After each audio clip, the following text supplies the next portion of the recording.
La gran paradoja del creyente. 5 formas sutiles en que la Biblia es tergiversada, y cómo detectarlas. ¿Por qué las religiones cristianas difieren en sus creencias si todas basan su fe en el mismo libro, la Biblia? Esta pregunta es la raíz de una gran confusión para muchos creyentes sinceros. La respuesta no es que la Biblia no sea clara, de hecho, es muy clara.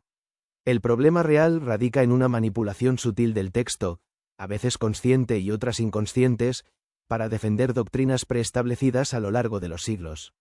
Este artículo no se centrará en el ¿por qué ocurre esta tergiversación?, sino en el ¿cómo? Nuestro objetivo es darte un método simple y herramientas claras para diferenciar la educación del adoctrinamiento. El adoctrinamiento es cuando alguien te transmite un dogma o doctrina como una creencia indiscutible, imponiéndote su aceptación y privándote de la libertad de cuestionarla. Con estas herramientas, podrás notar inmediatamente cuando alguien está forzando el texto bíblico para que diga algo que en realidad no dice y así recuperar esa libertad. La regla de oro. Un texto sin contexto es un pretexto. Antes de analizar las tácticas de manipulación, es fundamental establecer el principio de una interpretación correcta. Para saber con certeza lo que la Biblia enseña sobre un tema, hay que analizar todos los textos que hablan claramente sobre ese tema. Parece simple, pero ignorar esta regla es la puerta de entrada a todo error doctrinal. Si tomo un versículo aislado, puedo demostrar cualquier cosa con la Biblia. El concepto de contexto es clave y se puede desglosar en 3 niveles. 1. Contexto inmediato. La idea central del pasaje específico que se está leyendo. ¿De qué viene hablando el autor en los versículos y capítulos cercanos? 2. Contexto mediato. Todo lo que el mismo autor escribió sobre ese tema en el resto de sus escritos. 3. Contexto general. Lo que el resto de los autores de la Biblia dijeron sobre el mismo tema a lo largo de toda la escritura. Además, en teología, al igual que en cualquier ciencia, siempre se debe ir de lo fácil a lo difícil. Lo lógico es construir una base doctrinal sólida con los textos sencillos y claros antes de intentar comprender los más complejos o ambiguos. Las manipulaciones ocurren cuando se ignora esta regla, utilizando lo que llamamos textos forzados. A continuación, veremos las 5 formas más comunes en que esto sucede. 1. Usar parábolas y metáforas para crear doctrinas. Presten atención a lo que voy a decir ahora, pues esto es de suma importancia.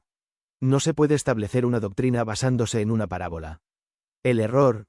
Por definición, las parábolas son breves narraciones simbólicas con una enseñanza moral, basadas en un suceso fingido. Usarlas como fundamento doctrinal es construir sobre arena. La lógica. Es imprescindible conocer primero la doctrina, basada en textos claros y directos, para poder entender la enseñanza moral de la parábola, y no al revés.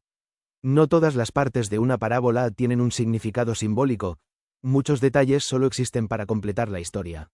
Extraer una doctrina de esos detalles es un grave error de interpretación. El ejemplo, tomemos la parábola de la oveja perdida, Lucas 15, 4-7. Jesús concluye diciendo que hay más gozo en el cielo por un pecador que se arrepiente, que por 99 justos que no necesitan de arrepentimiento. Si se toma esta frase de forma literal y aislada, se podría crear la doctrina de que existen personas justas que no necesitan arrepentirse. Sin embargo, esta idea contradice la enseñanza abrumadora del resto de la Biblia de que todos pecaron y todos necesitan arrepentimiento. El contexto general nos muestra que la enseñanza de la parábola es el gozo de Dios por el pecador arrepentido, no la existencia de una clase de humanos sin pecado. A vosotros os es dado conocer los misterios del reino de Dios, pero a los otros por parábolas, para que viendo no vean y oyendo no entiendan. Lucas 8:10 de la mañana. 2. Sacar conclusiones de textos que hablan de otro tema. La táctica. Esta es una de las formas más sutiles de manipulación. Consiste en tomar un versículo que trata sobre un tema específico y aplicarlo para justificar una idea completamente diferente que no es el foco del autor. La analogía. Imagina que una maestra les dice a sus alumnos: chicos, no esperen a que suene el timbre del recreo para ir al baño. Vayan antes, así cuando suene el timbre nos podemos apresurar a entrar al aula sin demora. Un niño concluye: la maestra dijo que debemos entrar corriendo al aula. El niño ignora que el tema principal del comunicado era ir al baño a tiempo, no la forma de entrar al aula. Además, ignora el contexto general de las reglas de la escuela, que prohíben correr en los pasillos. Su conclusión es una suposición arbitraria. La conexión bíblica. Este ejemplo es muy obvio y fácil de entender. Pero cuando un ejemplo contradice una doctrina que ha sido la base de tu fe durante toda tu vida, muchos no lo ven, no lo entienden, no lo pueden asimilar. Tienen un paradigma grabado a fuego que es muy difícil de borrar. Este mismo error se aplica continuamente al texto bíblico, extrayendo conclusiones de versículos que no están tratando el tema en cuestión y llevando a interpretaciones que el autor original nunca pretendió. 3. Aprovechar textos con interpretación ambigua. El problema. Algunos versículos, por su redacción o complejidad, pueden tener más de una interpretación posible. La manipulación ocurre cuando se elige deliberadamente la interpretación que apoya una doctrina preconcebida, ignorando decenas de textos más claros que enseñan lo contrario.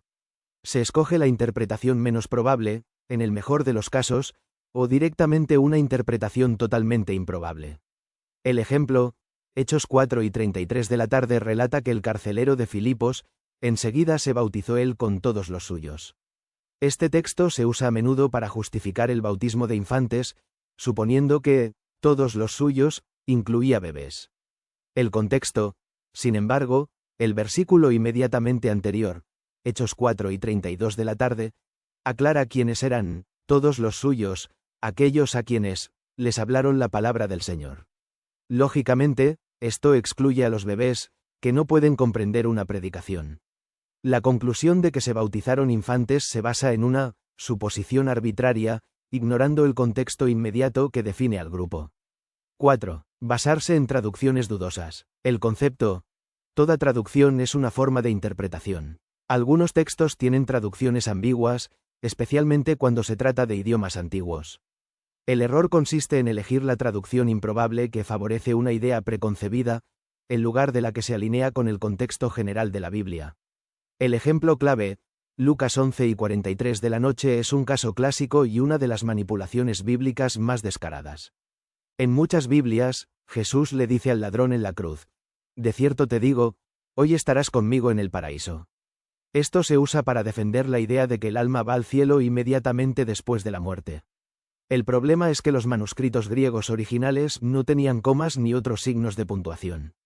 La colocación de la coma es una decisión del traductor. Las dos opciones. La frase podría traducirse de dos maneras. 1. De cierto te digo, hoy estarás conmigo en el paraíso. 2. De cierto te digo hoy, estarás conmigo en el paraíso. El contexto refuta. El contexto general de la Biblia resuelve la ambigüedad de forma contundente. Después de su resurrección, 3 días después, Jesús mismo le dijo a María Magdalena: no me toques, porque aún no he subido a mi Padre. Juan 8:17 de la tarde.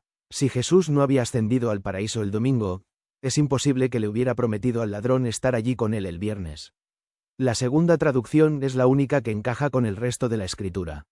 Elegir la primera es una de las manipulaciones bíblicas más evidentes, pues se toma la opción totalmente improbable para sostener una doctrina.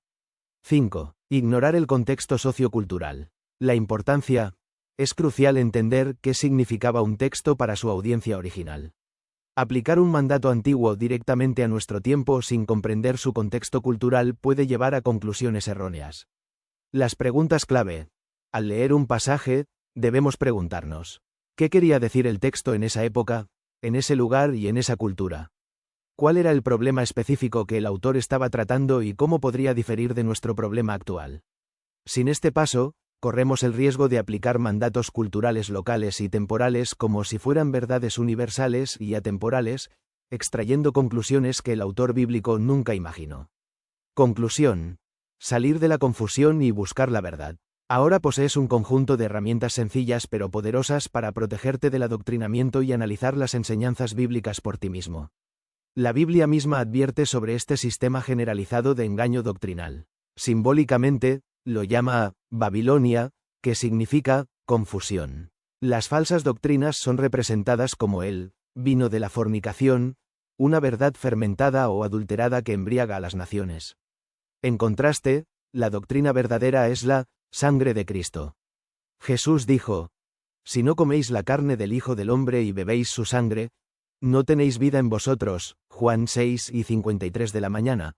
Y luego aclaró: Las palabras que yo os he hablado son espíritu y son vida. Juan 6:63. Las consecuencias de enseñar o seguir estas doctrinas adulteradas son graves. La profecía advierte que los falsos maestros atraerán sobre sí destrucción repentina, y compartirán el destino final de la bestia y el dragón.